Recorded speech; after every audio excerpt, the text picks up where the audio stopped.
ചിലപ്പം കമ്പനികൾ ഒരു നോർമൽ സ്പീഡിലാവും വളരുന്നത് 10% അല്ലെങ്കിൽ 15% അല്ലെങ്കിൽ 20% ഒക്കെ ഗ്രോത്ത്. പക്ഷെ പെട്ടെന്ന് ഒരു ക്വാർട്ടറിൽ സെയിൽസ് ഗ്രോത്ത് 40%, 50% അല്ലെങ്കിൽ ഈവൻ 60% ഒക്കെ വളരുവാണ്. അപ്പൊ ഈ ഒരു മൊമെന്റം ഏർണിംഗ്സിലും കണ്ടിന്യൂ ചെയ്യും. അപ്പൊ ഇതിനെയാണ് നമ്മൾ ഫണ്ടമെന്റൽ ബ്രേക്ക്ഔട്ട് എന്ന് പറയുന്നത്. സോ ഇന്നത്തെ നമ്മുടെ വീഡിയോയിൽ ഇതുപോലെ ഏർണിംഗ് സർപ്രൈസ് കാണിച്ച 3 കമ്പനികളായിരിക്കും നമ്മളിവിടെ നോക്കാൻ പോകുന്നത്. റവന്യൂ ഗ്രോത്ത് റേറ്റ് അതുപോലെ നെറ്റ് പ്രോഫിറ്റ് രണ്ടിലൂടെ. അതുപോലെ തന്നെ ഈ ഒരു ഗ്രോത്ത് ഇവിടെ സസ്റ്റൈനബിൾ ആണോ അല്ലെങ്കിൽ ഇത് ജസ്റ്റ് ഒരു വൺ ടൈം ജംപ് മാത്രമാണോ എന്നുള്ളത് നമ്മൾ ഇവിടെ നോക്കുന്നതായിരിക്കും. പക്ഷേ അതിനു മുമ്പ് ഏർണിംഗ് സർപ്രൈസ് നല്ലപോലെ ഒന്ന് മനസ്സിലാക്കാനായിട്ട് സംവിധി ക്യാപിറ്റലിലെ കോ ഫൗണ്ടറായ മിസ്റ്റർ പ്രഭാകർ കുഡ്ബേയുടെ ഈ ഒരു ക്ലിപ്പ് നിങ്ങളൊന്ന് കണ്ടു നോക്കുക. एक एक जो है वो ये है कि आपको एब्सोल्यूट ग्रोथ नहीं देखना है, आपको delta change in the growth rate देखना है, जो बोलते हैं हम acceleration in the growth rate. तो अगर एक कंपनी 20% CAGR पे ग्रो कर रही थी और सडनली वो 30-35% CAGR पे ग्रो करना स्टार्ट कर देती है, वो आपका पहला स्कैन है. आपको क्या देखना है कि आपको कुछ नया देखना है, कुछ अलग हो रहा है यहाँ पे. वो आपका ट्रिगर पॉइंट होना चाहिए. शायद कंपनी कुछ भी ग्रो ना कर रही हो और सडनली ट्रिपल डिजिट ग्रोथ में आ जाए. ऐसे बहुत सारे टर्न अराउंड कैंडिडेट्स होते हैं. या फिर कोई भी अगर एक टेलविंड उस सेक्टर में आ जाए तो ग्रोथ रेट्स बढ़ जाते हैं, या कुछ रॉ मटेरियल का इशू आ जाए तो ग्रोथ रेट्स बढ़ जाते हैं, मार्जिन एक्सपांशन हो जाता है. दूसरी बात ये आपको देखनी है कि ये जो अलग हो रहा है, ये एक नेग्लेक्टेड स्टॉक में या नेग्लेक्टेड सेक्टर में हो रहा है कि नहीं. और तीसरी बात आपको ये समझना है कि क्या ये ग्रोथ सस्टेनेबल है कि नहीं. क्या ये growth at least for the next 3-4 quarters, 2-3 quarters आपको एक व्यू बनाना पड़ेगा. और मेरा जो स्टाइल है, मैं बोलता हूँ कि मैं एक 6 से 8 क्वार्टर का व्यू ले. അപ്പം പെട്ടെന്ന് നമ്പേഴ്സ് കയറിയ കമ്പനീസ് ആയിരിക്കും നമ്മളിവിടെ ഡീകോഡ് ചെയ്യാൻ വേണ്ടിയിട്ട് പോകുന്നത്. So let's begin today's video.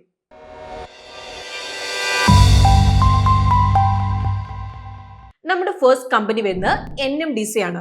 അപ്പൊ ഇവരുടെ ബിസിനസ് സിമ്പിൾ ആണ്. സ്റ്റീൽ പ്രൊഡ്യൂസ് ചെയ്യുന്ന കമ്പനികൾക്ക് സ്റ്റീൽ മാനുഫാക്ചർ ചെയ്യാനായിട്ട് അയൺ ഓർ ആവശ്യമുണ്ട്.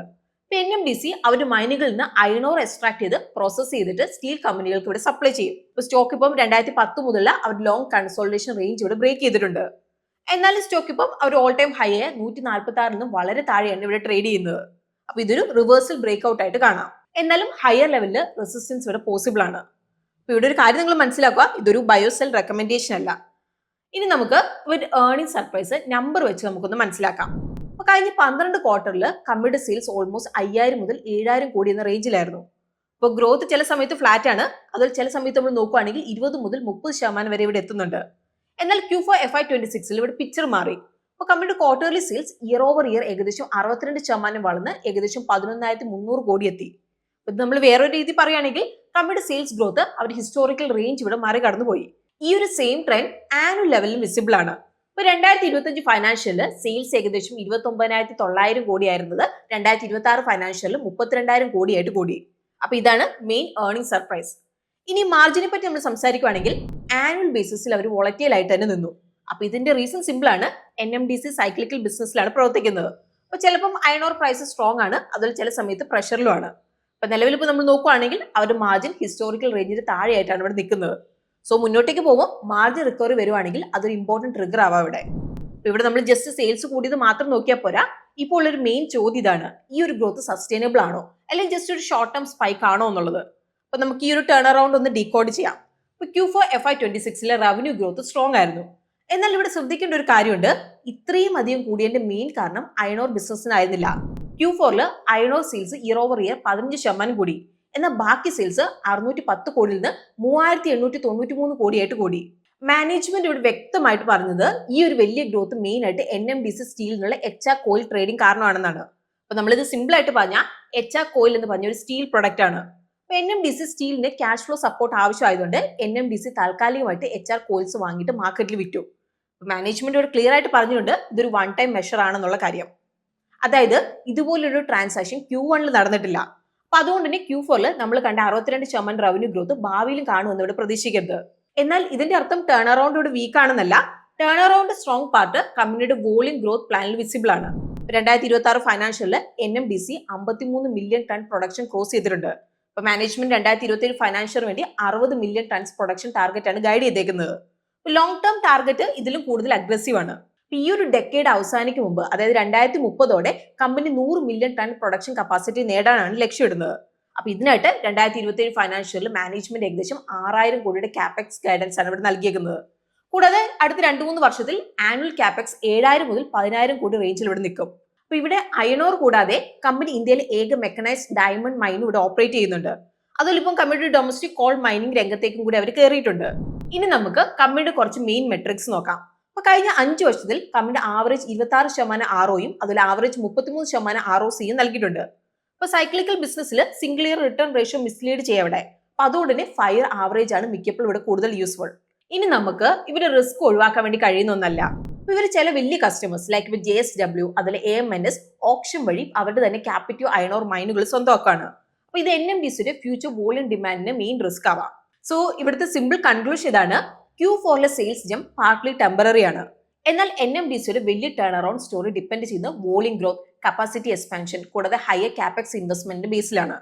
ഇനി നമ്മുടെ രണ്ടാമത്തെ കമ്പനി വരുന്നത് SPR ഓട്ടോ ടെക്നോളജീസ് ആണ്. അപ്പൊ ഇത് ശ്രീറാം പിസ്റ്റൻസ് എന്ന് അറിയപ്പെടുന്നുണ്ട്. ഇന്ത്യയിൽ പിസ്റ്റൺ റിംഗ്സ് അതിൽ എഞ്ചിൻ വാൾസിന്റെ ലീഡിംഗ് മാനുഫാക്ചർ ഒന്നാണ് കമ്പനി. അപ്പൊ നമ്മൾ സിമ്പിൾ ആയിട്ട് പറഞ്ഞാൽ കമ്പനി വെഹിക്കിൾ എഞ്ചിന്റെ ഉള്ളിൽ പവർ ജനറേറ്റ് ചെയ്യുന്ന പ്രധാന കോമ്പൗണ്ട്സ് ആയ പിസ്റ്റൺ റിംഗ്സ് അതിൽ വാൾസ് മാനുഫാക്ചർ ചെയ്യുകയാണ് ചെയ്യുന്നത്. അപ്പൊ ഇത് നമ്മൾ വേറൊരു രീതിയിൽ പറയുകയാണെങ്കിൽ ഒരു വെഹിക്കിൾ എഞ്ചിൻ വർക്ക് ചെയ്യുമ്പോൾ ഫ്യൂവൽ ബേൺ ചെയ്തുണ്ടാകുന്ന എനർജി മെക്കാനിക്കൽ പവർ ആയിട്ട് മാറ്റുന്ന പാർട്സ് SPR ഇവിടെ ചെയ്യുന്നുണ്ട്. അപ്പൊ അതുകൊണ്ട് തന്നെ കമ്പനി എഞ്ചിൻ വാല്യൂ ചെയിനിൽ ഒരു പ്രധാന പ്ലെയർ ആണ്. നിലവിൽ നമ്മൾ നോക്കുകയാണെങ്കിൽ സ്റ്റോക്ക് അവരുടെ ഓൾ ടൈം ഹൈ 3765 11% താഴെയാണ് ട്രേഡ് ചെയ്യുന്നത്.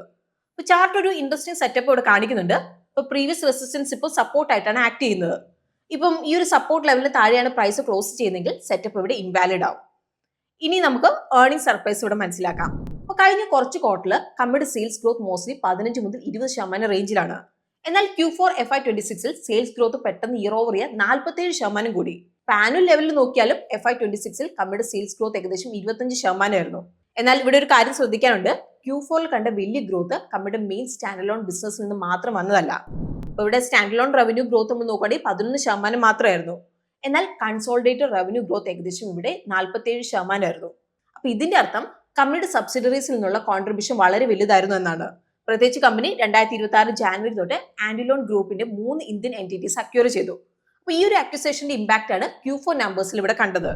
അപ്പൊ മാനേജ്മെന്റ് പറയുന്ന അനുസരിച്ച് ഗ്രോത്തിന് സപ്പോർട്ട് ചെയ്ത് സ്ട്രോങ് ഓട്ടോ ഡിമാൻഡ്, GST 2.0 കഴിഞ്ഞുള്ള റിക്കവറി, അതിൽ അക്വിസിഷൻ ഒന്നാണ്. അപ്പൊ ലെഗസി ബിസിനസ്സിലും ഡിമാൻഡ് നല്ല ഹെൽത്തി ആയിട്ട് ഇവിടെ തുടർന്നു. ഇനി നമ്മളിവിടെ സസ്റ്റൈനബിലിറ്റിനെ പറ്റി നമ്മൾ പറഞ്ഞാൽ 47% ഗ്രോത്ത് ഭാവിയിൽ സസ്റ്റെയിൻ ചെയ്യുന്ന മാനേജ്മെന്റ് ഡയറക്ട് ഗൈഡൻസ് ഒന്നും ഇവിടെ നൽകിയിട്ടില്ല. എന്നാലും കമ്പനി ഫ്യൂച്ചർ ഗ്രോത്തിനായിട്ട് കപ്പാസിറ്റി എക്സ്പാൻഷൻ, പുതിയ ടെക്നോളജീസ്, അക്വിസിഷനിലൊക്കെ ഇവിടെ ശ്രദ്ധ ഇവിടെ തുടരുന്നുണ്ട്. 2026 ഫൈനാൻഷ്യലിൽ കമ്പനി ഏകദേശം 200 കോടിയുടെ കാപെക്സ് ഇവിടെ ചെയ്തു. അപ്പൊ ഈ ഒരു ലെവൽ കാപെക്സ് അടുത്ത 2-3 വർഷത്തേക്ക് കണ്ടിന്യൂ ചെയ്യാൻ വേണ്ടിയിട്ട് ഇവിടെ സാധ്യതയുണ്ട്. അപ്പൊ മാർജിൻ സ്റ്റോറി ഇവിടെ മിക്സ്ഡ് ആണ്. 2020 ഫൈനാൻഷ്യലിൽ ആനുവൽ ഓപ്പറേറ്റിംഗ് പ്രോഫിറ്റ് മാർജിൻ ഏകദേശം 11% ആയിരുന്നു. അപ്പൊ ഇത് 2024-26 ഫൈനാൻഷ്യലിൽ 20 മുതൽ 21% റേഞ്ചിലേക്ക് ഇംപ്രൂവ് ആയി. എന്നാൽ Q4 FY26 operating profit margin 18%ലേക്ക് വന്നു. കാരണം പുതിയതായിട്ട് അക്വയർ ചെയ്ത ബിസിനസിന്റെ മാർജിൻ സ്റ്റാൻഡലോൺ ബിസിനസിനേക്കാൾ ഇവിടെ കുറവാണ്. അപ്പൊ ഇവിടെ മാനേജ്മെന്റ് പറഞ്ഞത് ആൻഡിലോണിന്റെ എബിറ്റ മാർജിൻ അറൌണ്ട് 9 മുതൽ 10% ആണ്. അപ്പൊ കമ്പനി ഇത് ഓപ്പറേഷണൽ സിനർജി വഴി ഇംപ്രൂവ് ചെയ്യാൻ വേണ്ടിയിട്ടാണ് ഇവിടെ ശ്രമിക്കുന്നത്. ഇനി നമുക്ക് ഷെയർ ഹോൾഡിംഗ് പാറ്റേൺസ് നോക്കാം. 2026 ഫൈനാൻഷ്യൽ തുടക്കത്തില് FI ഹോൾഡിംഗ്സ് 5.3% 7.6% കൂടി. ഇപ്പൊ DIS അവരുടെ സ്റ്റേക്ക് ചെറുതായിട്ട് ഇവിടെ കുറച്ചു. അതേസമയത്ത് പ്രൊമോട്ടർ ഹോൾഡിംഗ് സെയിം ആയിട്ട് തന്നെ ഇവിടെ നിന്നു. അപ്പൊ റിട്ടേൺ പ്രൊഫൈലും ഇവിടെ സ്ട്രോങ് ആണ്. അപ്പൊ കഴിഞ്ഞ 5 വർഷത്തിൽ കമ്പനി ആവറേജ് 21.5% ആർഒയും അതിൽ 23% ROCയും നൽകിയിട്ടുണ്ട്. എന്നാലും നമുക്കിവിടെ റിസ്ക് ഒഴിവാക്കാൻ വേണ്ടി പറ്റുന്ന ഒരു കാര്യമല്ല. അപ്പൊ മെയിൻ ബിസിനസ് പോർഷന്റെ മേജർ പോർഷൻ ഡിപ്പെൻഡ് ചെയ്യുന്ന ഇന്റേണൽ കമ്പഷൻ എഞ്ചിൻസിനെയാണ്. പ്രത്യേകിച്ച് 2 വീലർ സെഗ്മെന്റിൽ EV അഡോപ്ഷൻ ഒരു ലോങ് ടേം റിസ്ക് ആവും അവിടെ. കൂടാതെ സ്റ്റീൽ, കോപ്പർ, അതിൽ അലുമിനിയം പ്രൈസിൽ ഫ്ലക്ച്വേഷൻ, അതിൽ മിഡിൽ ഈസ്റ്റ് ടെൻഷനും എക്സ്പോർട്ട് അതിൽ മാർജിനിൽ പ്രഷർ ഉണ്ടാക്കാം.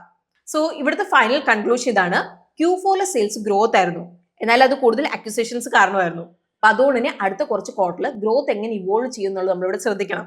അപ്പൊ ഇത് സസ്റ്റൈനബിൾ ആവണമെങ്കിൽ കമ്പനി അവരുടെ അക്വിസിഷൻ സക്സസ്ഫുള്ളി ഇവിടെ ഇന്റഗ്രേറ്റ് ചെയ്യണം, അവരുടെ കപ്പാസിറ്റി എക്സ്പാൻഷൻ പ്ലാൻ എക്സിക്യൂട്ട് ചെയ്യണം, അതുപോലെ തന്നെ സ്റ്റേബിൾ മാർജിൻ ഇവിടെ മെയിൻറ്റെയിൻ ചെയ്യണം. ഇനിയിപ്പം നമ്മൾ ഇവരുടെ വാല്യൂഷൻ നോക്കുകയാണെങ്കിൽ കമ്പനി നിലവിൽ 26x PE-ലാണ് ഇവിടെ ട്രേഡ് ചെയ്യുന്നത്. 2026 ഫൈനാൻഷ്യലിൽ സെയിൽസ് ഗ്രോത്ത് 25.6% ആണ്. അപ്പൊ ഇതിന്റെ അർത്ഥം ഏകദേശം 25% അടുത്ത് വളരുന്ന ഒരു കമ്പനിയുടെ PE ട്രേഡ് ചെയ്യുന്ന 26x PE മൾട്ടിപ്പിളിലാണ്. ഇനി ഇവിടുത്തെ ഒരു ഇൻട്രസ്റ്റിംഗ് പാർട്ട് എന്താന്ന് വെച്ചാൽ കഴിഞ്ഞ 5 വർഷത്തിലെ ആവറേജ് സെയിൽസ് ഗ്രോത്ത് ഏകദേശം 23% ആയിരുന്നു.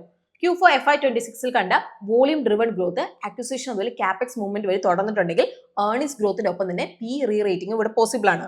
എന്നാൽ അക്വിസിഷൻ പ്രതീക്ഷിച്ച പോലെ കളിച്ചില്ലെങ്കിൽ ഏർണിംഗ്സ് പ്രഷർ അതുപോലെ തന്നെ പി ഡി റേറ്റിംഗ് രണ്ടും ഇവിടെ ഉണ്ടാവാനുള്ള റിസ്ക് ഉണ്ട്. ഇനി നമ്മുടെ തേർഡ് കമ്പനി വരുന്നത് ഗുഫിക് ബയോസയൻസ് ആണ്. ഒരു ലൈൻ നോക്കുകയാണെങ്കിൽ ഗുഫിക് ബയോസയൻസ് സ്പെഷ്യാലിറ്റി ഫാർമസ്യൂട്ടിക്കൽ പ്രൊഡക്ട്സിൽ നിന്ന് പണം ഏൺ ചെയ്യുന്നുണ്ട്. ലൈക്ക് ഹോസ്പിറ്റൽസ് അതുപോലെ IVF ക്ലിനിക്സിൽ നിന്ന് യൂസ് ചെയ്യുന്ന കോംപ്ലക്സ് ഇൻജെക്ടബിൾസ് നിന്ന്. അപ്പൊ അതിന്റെ ഒപ്പം കോൺട്രാക്ട് മാനുഫാക്ചറിങ് അതുപോലെ APIs. അപ്പൊ സ്റ്റോക്ക് നിലവിൽ ഒരു ഓൾ ടൈം ഹൈ 504 ഏകദേശം 26% താഴെയാണ് ട്രേഡ് ചെയ്യുന്നത്. അപ്പൊ ഈ അടുത്ത സ്റ്റോക്ക് അവരുടെ 270-280 ലെവലിൽ നിന്ന് ബൗൺസ് ചെയ്തിട്ടുണ്ട്. അപ്പൊ ഇതൊരു സ്ട്രോങ് സപ്പോർട്ട് ആയിട്ട് ഇവിടെ കാണുന്നുണ്ട്. എന്നാൽ സ്റ്റോക്ക് ഇപ്പോൾ ഹയർ ലെവൽസ് എത്തിയ റെസിസ്റ്റൻസ് ഇവിടെ ഫേസ് ചെയ്യാം. ഇപ്പം Q4 FY26 company year over year 22.8% sales growth നൽകിയിട്ടുണ്ട്.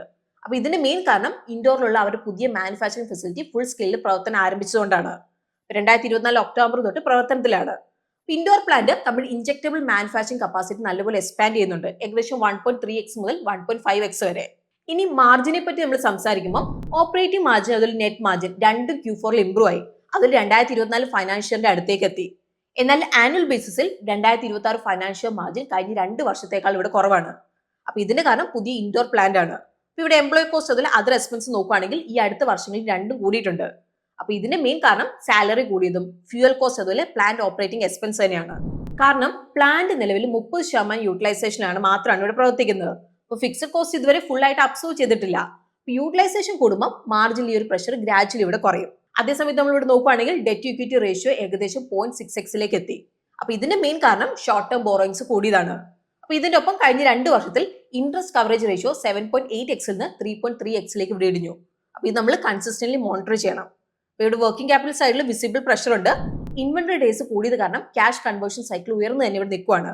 ഇത് നമ്മൾ സിമ്പിൾ ആയിട്ട് പറഞ്ഞാൽ മുന്നത്തേക്കാളും ഇപ്പൊ ഇൻവെന്ററീസ് വെയർ ഹൗസിൽ കൂടുതൽ സമയം ഇവിടെ നിൽക്കുന്നുണ്ട്. അപ്പൊ ഇത് ഇൻവെസ്റ്റേഴ്സ് ക്ലോസ് ആയിട്ട് തന്നെ ഇവിടെ മോണിറ്റർ ചെയ്യണം. ഇനി നമ്മൾ ഇവിടെ ഗ്രോത്ത് ഔട്ട്ലുക്കിനെ പറ്റി നമ്മൾ സംസാരിക്കുമ്പോൾ അടുത്ത കുറച്ച് വർഷത്തേക്ക് മാനേജ്മെന്റ് 15 മുതൽ 20% റവന്യൂ ഗ്രോത്ത് ഗൈഡൻസ് ഇവിടെ നൽകിയിട്ടുണ്ട്. അപ്പം ഏറ്റവും വലിയ growth trigger indoor plant ramp up ആണ്. ഇവിടെ മാനേജ്മെന്റ് വിശ്വസിക്കുന്ന യൂട്ടിലൈസേഷൻ ഒരിക്കൽ 50% കടന്നാൽ എബിറ്റ മാർജിൻ നിലവിൽ 16% 20 മുതൽ 21% ഇംപ്രൂവ് ആവാന്നാണ്. മാനേജ്മെന്റ് പ്രകാരം ഇൻഡോർ പ്ലാന്റ് പൂർണ്ണ തോതിൽ പ്രവർത്തനം ആരംഭിച്ച ഇൻഡോർ പ്ലാന്റിൽ നിന്ന് മാത്രം ഇപ്പൊ 70 മുതൽ 80% യൂട്ടിലൈസേഷനിൽ നിന്ന് നമുക്ക് 750 മുതൽ 800 കോടി ആനുവൽ റവന്യൂ നേടാമെന്നാണ്. ഇപ്പൊ നമ്മൾ പറയുകയാണെങ്കിൽ 800 കോടി എന്ന് പറയുന്നത് 2026 ഫൈനാൻഷ്യൽ റവന്യൂന്റെ 85% ഈക്വൽ ആണ്. എന്നാൽ നമുക്കിവിടെ റിസ്ക് ഉണ്ട്. കമ്പനി 25% റവന്യൂ ജസ്റ്റ് 10 മുതൽ 12 മെയിൻ മോളിക്യൂളിനെ ആശ്രയിച്ചാണ്. അപ്പൊ ഈ അടുത്ത ക്വാർട്ടറിൽ ഇവിടെ നല്ല പ്രൈസിംഗ് പ്രഷർ കണ്ടിട്ടുണ്ട്. ഇപ്പൊ ചൈനയിൽ നിന്ന് API പ്രൈസ് താഴെ വന്നതോടെ ഗുഫിക്കിനും അവരുടെ പ്രൊഡക്റ്റ് പ്രൈസ് കുറയ്ക്കേണ്ടതായിട്ട് വന്നിട്ടുണ്ട്. അപ്പൊ വില കുറയുന്ന കാരണം കമ്പനിക്ക് ഇവിടെ ഏകദേശം 120 കോടിയുടെ റവന്യൂ നഷ്ടമായിട്ടുണ്ട്. അപ്പൊ ഇത് 2026 ഫൈനാൻഷ്യൽ റവന്യൂന്റെ 13%. അതേസമയത്ത് ഇൻവെന്ററി ഡേയ്സ് കൂടിയത് കാരണം ക്യാഷ് കൺവേർഷൻ സൈക്കിൾ ഇവിടെ കൂടി. അതായത് മുന്നത്തേക്കാളും പ്രൊഡക്ട്സ് വെയർ ഹൗസിൽ ഒരുപാട് കാലം ഇവിടെ നിൽക്കുന്നുണ്ട്. അപ്പൊ ഇത് വർക്കിംഗ് ക്യാപിറ്റലിൽ പ്രഷർ ഉണ്ടാക്കുന്നുണ്ട്. സോ ഇന്ന് നമ്മൾ കണ്ട ഏർണിംഗ് സർപ്രൈസ് ജസ്റ്റ് ഒരു നമ്പറിന്റെ കളിയല്ല, റിയൽ സ്റ്റോറി അവരുടെ സസ്റ്റൈനബിലിറ്റിയിലാണ്. അപ്പൊ സ്ട്രോങ് ഗ്രോത്ത് മീനിങ് ആകണമെങ്കിൽ പുറകിൽ ക്ലിയർ ഗ്രോത്ത് ട്രിഗർ വേണം. സോ ഇന്ന് നമ്മൾ ഡിസ്കസ് ചെയ്തതിൽ ഏത് കമ്പനിയാണ് ഏർണിംഗ് സർപ്രൈസ് സ്ട്രാറ്റജി കൂടുതൽ സ്ട്രോങ് എന്ന് നിങ്ങൾക്ക് തോന്നുന്നത് അത് നിങ്ങൾക്ക് കമന്റ്സ് നമ്മളോട് ഷെയർ ചെയ്യാവുന്നതാണ്. പിന്നെ ഇന്നത്തെ വീഡിയോ നമ്മൾ എഡ്യൂക്കേഷണൽ പർപ്പസിനായിട്ട് കവർ ചെയ്താണ്. ഇതൊരു ബയോ സെൽ റെക്കമെൻഡേഷൻ അല്ലാന്ന കാര്യം നമ്മളിവിടെ എടുത്തു പറയുകയാണ്. അപ്പൊ നമ്മൾ ഇന്ന് ഡിസ്കസ് ചെയ്ത ഏതെങ്കിലും ഒരു കമ്പനിയിലേക്ക് നിങ്ങൾ ഇൻവെസ്റ്റ് ചെയ്യുന്നതിന് മുമ്പ് ഡീറ്റെയിൽ ആയിട്ട് റിസർച്ച് ചെയ്തതിനു ശേഷം മാത്രം ഇൻവെസ്റ്റ് ചെയ്യാൻ വേണ്ടിയിട്ട് ശ്രദ്ധിക്കണം. സോ നമുക്ക് പുതിയൊരു വീഡിയോ ആയിട്ട് ഗ്രോ മലയാളം ചാനലോടെ വീണ്ടും കാണാം. അതുവരെ take care, happy investing and bye from Rincy.